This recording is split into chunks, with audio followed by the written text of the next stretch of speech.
Question you guys always ask me is what happens if you accidentally break a customer's device? If I break a screen while opening it up, what happens is I just have to pay for a new one, and I replace it for free for the customer because that's my bad, my mess up.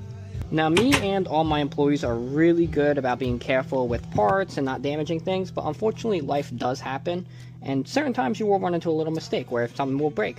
Now, if it's a situation where the device is deemed unrepairable, I'm just going to have to purchase the customer a whole new replacement device, which sucks, but it doesn't happen that often. Now, there was a situation pretty recently where one of my employees, I'm not going to name names, came up to me and said, "Hey Leo, how much do you love me?" And I go, "What happened?" This person said, "Hey, I accidentally cracked an iPad screen while taking it off. I was super careful."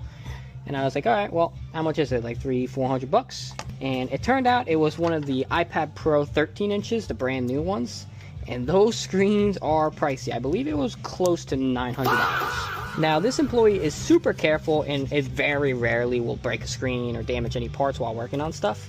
So I let the person know, hey, don't worry about it, it happens. I don't make my employees financially responsible for their mess ups because they all are super careful, and like I said, it's an accident, things happen, not the end of the world. They do so much for me that I can't hold it against them. We use it as a learning lesson, but I do have them go and break the bad news to the customer so they can take personal responsibility and ownership for their mess up. And inform the customer about the damage and let them know, hey, we're going to take care of it for you, it'll be fixed by next day.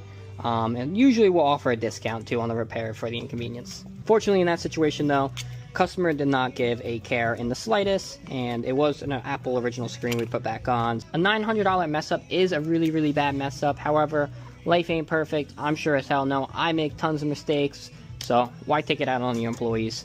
They're doing you a favor by showing up to work. Plus, my staff's all really good. Like I said, very rarely will they ever damage a product or a device. So hopefully that answered your guys' question. And if you got a question that you'd like me to answer, just drop it in the comments down below and I'll try to make a video on it when I get a chance. And I'll see you guys in the next video.